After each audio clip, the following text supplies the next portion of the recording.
Hello students, आज की इस वीडियो में मैं आपको बताऊंगा हरियाणा बोर्ड क्लास 9th का 20 फरवरी को जो पेपर हुआ है 2024 में, इसकी आंसर की आपको बताने वाला हूं। फाइनल एग्जाम है ये आपका। तो शुरू करते हैं वीडियो को। मैं हूं अजय और आप देख रहे हैं CCL चैप्टर। लेकिन वीडियो शुरू करने से पहले आपको बता देता हूं, अगर आपको हरियाणा बोर्ड क्लास 9th के किसी भी सब्जेक्ट के इंपॉर्टेंट क्वेश्चन या मॉडल पेपर सॉल्यूशन की वीडियो देखनी है, डिस्क्रिप्शन में प्लेलिस्ट का लिंक मिल जाएगा, वहां से आप देख सकते हो। उसके अलावा एक वेबसाइट बता देता हूं, cclchapter.com। गूगल पर जाकर सर्च कर लेना ये वेबसाइट। इस वेबसाइट पर आपको important question, old question paper, model paper, सारे जो सॉल्यूशंस वगैरह सारी चीज़ें आपको इस वेबसाइट पर देखने को मिलेंगी। अब मैंने आपको देखो, मैंने पेपर देखा है, आपका पूरा पेपर देख के आया हूँ अभी। तो जो मैंने इंपॉर्टेंट क्वेश्चन कराए थे उसमें से अच्छा खासा जो आपके एग्जाम्स में आ भी रखा था। अगर आपने ध्यान दिया हो, अच्छे से पढ़ के गए होगे, तो अच्छे खासे क्वेश्चंस जो है रिपीटेड मेरे को देखने को मिले। और मैप जो है ऑलमोस्ट सारा मैप आ रखा था 5 के 5 नंबर का। वो बात अलग है कि तुमने पढ़ा ही नहीं हो तो क्या ही कर सकता है कोई। बाकी मैंने जितनी वीडियो बनाई थी सारी वर्थ इट थी, और सब में से अच्छा खासा जो एग्जाम में देखने को मिला हुआ है पेपर में। अब देखते हैं यहाँ पे जो पेपर था, कोड था आपका 2507 और 9 फरवरी 2024 की जो है सीरीज नंबर के साथ में था ये। अब देखते हैं, पहले जो है ना, जैसे मॉडल पेपर बोर्ड ने बताया था उसी पैटर्न में दिया गया था। पहले MCQ थे सारे के सारे सब्जेक्टों के, उसके बाद में जो है क्वेश्चंस वगैरह थे। पहला क्वेश्चन है, widow remarriage got legal recognition in fill in the blank AD. विधवा पुनर्विवाह को कानूनी मान्यता कब मिली थी? 1856 में। पहले चैप्टर का दूसरा क्वेश्चन था ये, मैंने कराया था ये क्वेश्चन आपको, हिस्ट्री का था। ठीक है, शुरू में इन्होंने ऐसे ही कराया था, पहले हिस्ट्री, फिर जियो, फिर पॉलिटी, ऐसे इको, ऐसे करके दे रखे थे MCQ भी। ये कुछ स्टेटमेंट इन्होंने दे रखी थी जो कि काफ़ी अजीब सी लगी मेरे को, कि इतना हार्ड क्वेश्चन इनको नहीं देना चाहिए था। बाकी क्या ही कर सकते हैं, 2 क्वेश्चन इन्होंने काफ़ी हार्ड दे रखे थे MCQ में। अब ये जो स्टेटमेंट थी, distinction between man and women is not natural because it is only a physical distinction that is not recognised by God. देखो, वैसे तो स्टेटमेंट समझने वाली थी। क्या समझने वाली थी? यहाँ पे जो स्टेटमेंट थी ना, वो गॉड के रिगार्डिंग थी, और भगवान में एक ही बंदा बिलीव कर रहा था यहाँ पे, स्वामी विवेकानंद, और यही आपका आंसर था, स्वामी विवेकानंद। ठीक है, बाकियों का इससे कुछ ज़्यादा रिश्ता नाता नहीं था। आगे बढ़ते हैं। उठो, जागो और तब तक ना रुको जब तक तुम अपने लक्ष्य को प्राप्त ना कर लो। काफी मोटिवेशनल डायलॉग है, सुना भी होगा कहीं ना कहीं आपने। ये स्टेटमेंट थी स्वामी विवेकानंद की। नेक्स्ट क्वेश्चन देखते हैं, poverty and un British rule in India. इसके जो लेखक हैं वो कौन थे? दादा भाई नौरोजी। काफी इंपॉर्टेंट जो था ये क्वेश्चन था आपका, दादा भाई नौरोजी। नेक्स्ट चैप्टर देखते हैं, नेक्स्ट क्वेश्चन देखते हैं, वंदे मातरम को किसने लिखा था? बंकिम चंद्र चटर्जी ने। बहुत ही इजी क्वेश्चन था ये तो। आगे बढ़ते हैं, जाट गजट, ये भी आपके जो है क्वेश्चन मैंने कराए थे उनमें से था। जाट गजट अखबार का संपादन किसने किया था? चौधरी छोटू राम ने किया था। भारत का सबसे पश्चिमी देशांतर, अब यहाँ से आपकी जियोग्राफी कह लो, भूगोल कह लो, वो स्टार्ट हो जाती है। और मैंने बोला था ये अक्षांश देशांतर, ये पढ़ के जाना, इंपॉर्टेंट क्वेश्चन जब आपको कराए थे, और अगर पढ़ के गए होगे तो ये क्वेश्चन इजीली अटैम्प्ट हो गया होगा। वेस्ट मोस्ट लॉन्गिट्यूड आपको बताना था। वेस्ट मोस्ट यानी कि इधर की साइड वाला, इधर वाली साइड में था ना एक, तो एक था, लेकिन डायरेक्शन ईस्ट में थी। वेस्ट कोई टेप के तो नहीं आ गया, कहीं वेस्ट टेप आया कोई, ईस्ट में आनी थी 68 डिग्री 7 मिनट ईस्ट। ठीक है, ए आंसर था इसका। क्षेत्रफल के आधार पर भारत का सबसे बड़ा राज्य, सबसे इजी क्वेश्चन था, राजस्थान। नेक्स्ट क्वेश्चन देखते हैं, कर्क रेखा भारत के कितने राज्यों से होकर गुजरती है? मैंने ये भी बोला था कि ये रेखा जो निकल रही है जहाँ से, वो पढ़ लेना, वो स्टेट कौन कौन से हैं पूछे जा सकते हैं। और यहाँ पे सीधा ही पूछ ले कितने स्टेट थे? 8 स्टेट थे आपके। नेक्स्ट क्वेश्चन है, constitution of fill in the blank changed through legal framework order. तो किसका कॉन्स्टिट्यूशन इसके तहत बदला गया था? ये था पाकिस्तान का। ठीक है, कोई इंडिया तो नहीं टेप आया इसमें। नेक्स्ट क्वेश्चन देखते हैं, until fill in the blank in Saudi Arabia women did not have the right to vote. Saudi Arab में औरतों को वोट देने का अधिकार किस टाइम तक नहीं था, मतलब उसके बाद मिला था? तो वो था 2015 के बाद मिला था। यहाँ पे जितने MCQ करा रहा हूँ मैंने सारे बुक से क्रॉस चेक करे हुए हैं, तो ये मत सोचना कि ये गलत या सही कुछ लफड़ा होगा, सारे सही हैं जो MCQ मैं आपको करा रहा हूँ। नेक्स्ट क्वेश्चन है, when did Zimbabwe get freedom from the rule of minority. Minority के रूल से जिम्बाब्वे कब जो है आज़ाद होता है? तो वो आज़ाद हुआ था 1980 के अंदर, 1980 में। नेक्स्ट क्वेश्चन है, भारतीय संविधान सभा का पहला अधिवेशन कब हुआ था? वो हुआ था 9 दिसंबर 1946 को। भारतीय संविधान लिखने वाली सभा में कितने सदस्य थे? तो कितने सदस्य थे वो? 299, 299। नेक्स्ट क्वेश्चन है, भीमराव रामजी अंबेडकर का जन्म कौन से राज्य में हुआ था? ये हुआ था मध्य प्रदेश में।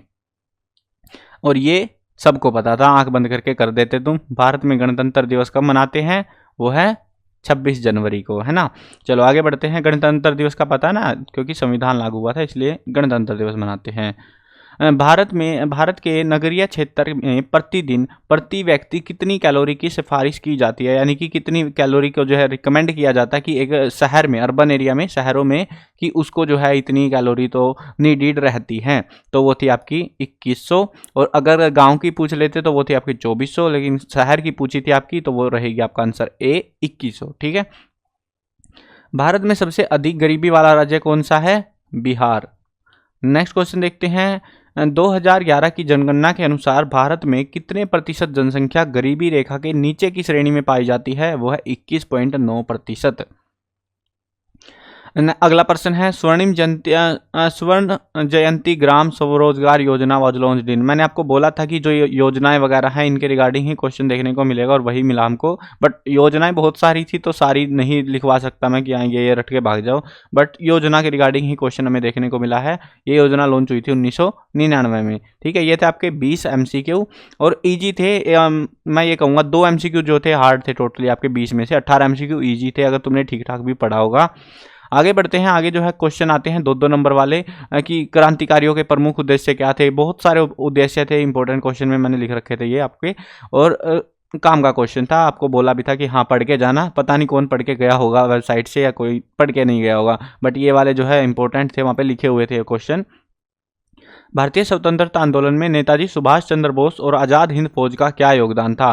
देखो क्या योगदान था नेताजी सुभाष चंद्र बोस और इस फौज का, क्योंकि इन्होंने एक रिवॉल्यूशन ला दिया, फिर जो है आर्मी भी ज्वाइन करी और काफ़ी जो है स्ट्रगल जो है ईजी हो गया देश को आज़ाद कराने का। अगला क्वेश्चन था, वेजिटेशन बतानी थी जो भारत में पाई जाती है अलग अलग टाइप की। पॉपुलेशन ग्रोथ और पॉपुलेशन चेंज के बीच में अंतर बताना था। आसान क्वेश्चन थे ये तो। 2 फेवर आर्ग्यूमेंट बताने थे फेवर में डेमोक्रेसी के। ये मैंने बोला था कि ये वाला क्वेश्चन ईजी है, अच्छा भी है और आने के चांसेस भी हैं। 2 आर्ग्यूमेंट पूछे गए थे फेवर में। वैसे मैंने बोला था 5 पॉइंट याद करके जाना। नेक्स्ट क्वेश्चन है, why are the wages for farm labours in Palampur less than minimum wages. कि पालमपुर में खेती करने वाले मजदूरों की मजदूरी न्यूनतम मजदूरी से कम क्यों है? ये क्वेश्चन भी मैंने आपको कराया था। उदारवादी कौन थे, उनकी क्या मांगे थी? देखो इन्होंने मिक्स कर रखा है, हिस्ट्री और जियो इको पीको सब मिक्स कर दिया भाई। ये बड़ी गड़बड़ करी। जैसे MCQ दिए थे ना ऐसे ही देते ना, थोड़ा मजा सा आता। अब देखो मैंने हिस्ट्री के सारे पढ़ाए नहीं थे आपको, क्योंकि क्वेश्चंस नहीं कराए थे। मेरे को भी एग्जैक्टली ध्यान नहीं है कि कौन कौन से क्वेश्चंस लिखे हुए थे, बट आप क्रॉस चेक कर सकते हो। आपने जिन्होंने पढ़े होंगे वो बता सकता है कि हाँ कितना कुछ था। बाकी सब्जेक्टों के मैंने पढ़ाए थे तो ध्यान रह जाते हैं कि कौन कौन से मैंने पढ़ाए थे। भगत सिंह की भारत की आज़ादी में क्या भूमिका रही थी? गंगा की जो है 2 मुख्य धाराओं के नाम लिखने हैं, और ये कहाँ से मिलकर गंगा नदी का निर्माण करती हैं। Factor affecting the climate of India, कौन कौन से फैक्टर है? शायद ये क्वेश्चन भी कराया गया था। Why do we need constitution, हमें संविधान की जरूरत है क्यों है? शायद ये भी क्वेश्चन था। इजी क्वेश्चन थे, इतना मुश्किल पेपर नहीं था। उसके बाद 32वां क्वेश्चन था केस स्टडी। रामू की केस स्टडी यहाँ पे दे रखी थी, जो कि एक खेती करने वाला बंदा है और टाइम पे जो है मतलब सीजनल उसको काम मिल जाता है, उसके बाद में उसको जो है बाकी टाइम पे ईंट के भट्टे पे और गाँव में जो है काम दिहाड़ी मजदूरी करके अपना जो है रोजगार चला रहा है, ऐसा कुछ था। और आसान था पैसेज, कोई मुश्किल पैसेज नहीं था ये।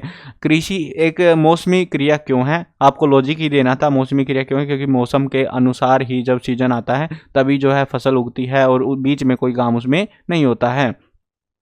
रामू वर्ष भर के लगभग 4 महीने बेरोजगार क्यों रहता है? क्योंकि खेती में उनका कोई ज़रूरत नहीं है तो इसलिए वो बेरोजगार रहता है। रामू जब बेरोजगार होता है तो वो क्या करता है, वो ईंट के भट्टे और अड़ोस पड़ोस के जो भी काम मिलता है उसको कर लेता है। रामू के परिवार में पूरक आय कौन प्रदान करता है? वो खुद ही है, ठीक है, क्योंकि वो और बाकी तो कोई है नहीं और उसको भी कुछ खास कमाई हो नहीं रही है ना।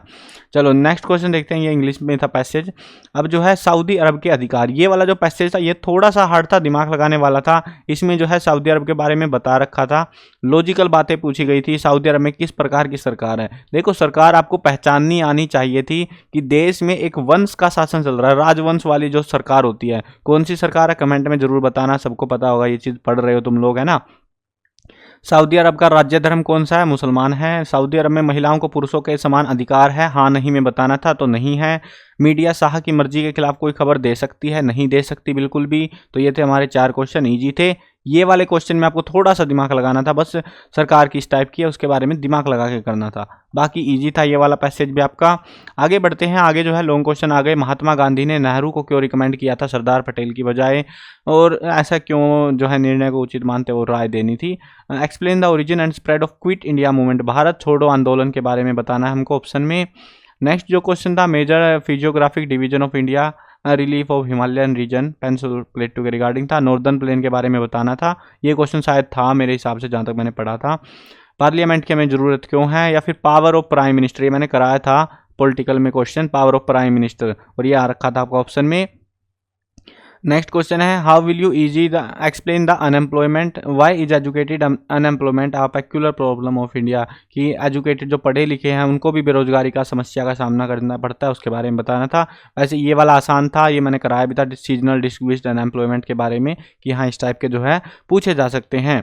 अब देखते हैं लास्ट क्वेश्चन था मैप का, और मैप भाई कितना ईजी आ रखा था। मैंने पेरियार टाइगर रिजर्व, ये वाइल्ड लाइफ सेंचुरी कराई थी आपको मैप पे, चिल्का झील भी आपको कराई गई थी, Mawsynram the western wettest place of the earth, ये हमने पढ़ा था क्वेश्चन में कि ये जो है इंडिया के जो है ईस्टर्न पार्ट में है, और मोसिनराम जहाँ पे सबसे ज़्यादा बारिश होती है। ठीक है, ये वो वाली लोकेशन थी आपकी। जूनागढ़ की स्टेट 3 रियासतें थी, मैंने जूनागढ़ वाली कराई थी आपको, है ना।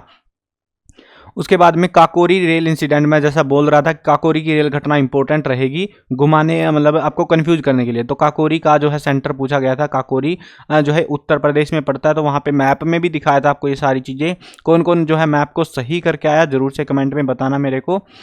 आई होप जो है आपको समझ आ गया होगा। पेपर जो है काफ़ी ज़्यादा इजी था भाई, मतलब थोड़े बहुत क्वेश्चन मैं कहूँगा मतलब 10-12 नंबर का हार्ड क्वेश्चंस थे। बाकी पेपर जो है 80 नंबर में से 70 नंबर का पेपर बहुत आसान बनाया हुआ था, अगर आपने इंपॉर्टेंट क्वेश्चन वगैरह भी ठीक से पढ़े होंगे तो। बाकी जो है अगर आपको और भी सब्जेक्टों की अपनी तैयारी करनी है, प्रिपरेशन करनी है, वेबसाइट से भी कर सकते हो cclchapter.com। और हाँ, अगर चैनल पर नए हो तो चैनल को सब्सक्राइब भी कर सकते हो, ताकि आपको जो भी वीडियोस वगैरह हम अपलोड करें आपके लिए वो आपको टाइम से मिलती रहे। पेपर सॉल्यूशन वगैरह सारी चीज़ें आपको इसी चैनल पर देखने को मिलेंगी। और पेपर जो है ओवरऑल यार मेरे हिसाब से बहुत ईजी था, और जितना एक्सपेक्टेड था उससे ईजी ही था, ये हार्ड नहीं बना इन्होंने। तो इस तरीके से जो है आपका पेपर पूरा होता है। देखो मैप में नहीं भर के दिखा रहा, मैप के इंपॉर्टेंट क्वेश्चन जब कराए थे मैंने, वेबसाइट पे लिखे हुए मिल जाएंगे, वहाँ पे आपको सारी लोकेशन मिलेंगी। इनमें से एक भी लोकेशन छुटी हुई नहीं मिलेगी। मानसराम का शायद हो सकता ना मिले, बाकी सारी मिल जाएंगी आपको। सारे जो है इंपॉर्टेंट क्वेश्चन में मैंने करा दिए थे, ये भी कराया था, पढ़ाया था आपको, लेकिन इसका जो है मैप पता नहीं मेरे को कराया था कि नहीं, वो मेरे को एग्जैक्टली ध्यान नहीं है। बाकी मेरे को याद है कि मैंने पढ़ाए थे आपको। ठीक है, तो मैप हो गए हैं, MCQ भी ईजी थे। काफ़ी सारे क्वेश्चन जो है लगभग 40-50 नंबर का पेपर तो इंपॉर्टेंट क्वेश्चंस में से आया हुआ था।